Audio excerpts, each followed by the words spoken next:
बार एक राजा अपने महल में 3 मूर्तियां रखे हुए था। उन मूर्तियों से राजा को बहुत ज्यादा लगाव था। महल में हर कोई इस बात से परिचित था, लेकिन एक दिन महल की सफाई चल रही थी। उसी दौरान एक सेवक से गलती से एक मूर्ति गिरकर टूट गई।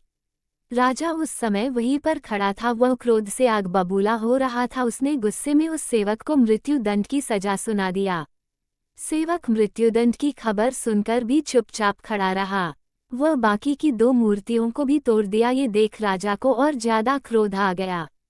राजा ने उसको कहा कि क्या तुम पागल हो गए हो? तुम जानते नहीं कि यह मूर्तियां मुझे कितनी प्रिय है। सेवक बोला, महाराज, मैं जानता हूँ कि यह मूर्तियां आपको बहुत प्रिय है, इसलिए तो मुझे मृत्युदंड की सजा मिली। राजा हैरानी पूर्वक उसकी तरफ देखते हुए बोला, फिर तुम ऐसा क्यों किया? सेवक ने कहा, राजन, ये तीनों मूर्तियां तो मिट्टी की बनी हुई हैं और मिट्टी को एक न एक दिन मिट्टी में मिल ही जाना है। और रही बात इन तीनों मूर्तियों को तोड़ने की, तो जैसे आज गलती से एक मूर्ति मुझसे टूट गई और किसी दिन बाकी बची हुई मूर्तियां भी किसी से टूट सकती है।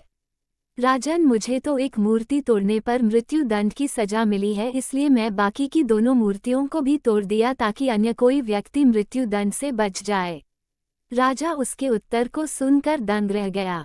राजा ने उससे पूछा कि तुम्हें मृत्युदंड मिलने पर भी कैसे संभव हो? ऐसी विषम परिस्थितियों में भी तुमने अपना धैर्य नहीं खोया, बल्कि तुम दूसरों के भले की सोच रहे हो कि कहीं किसी और को मृत्युदंड की सजा न मिले।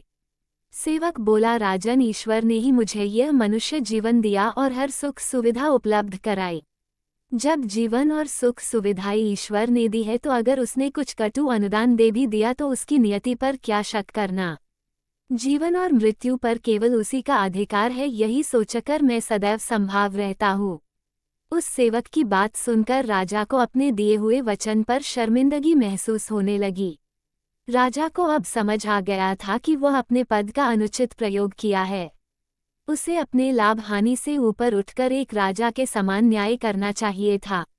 एक मामूली सी मूर्ति के लिए उसने अपना धैर्य खो दिया और किसी निर्दोष व्यक्ति को मृत्युदंड की सजा सुना दी। दूसरी ओर वह सेवक मृत्युदंड मिलने पर भी संभाव था और सोच रहा था कि राजा को अपनी गलती का एहसास हो गया और राजा ने उस सेवक की मृत्युदंड की सजा माफ कर दिया।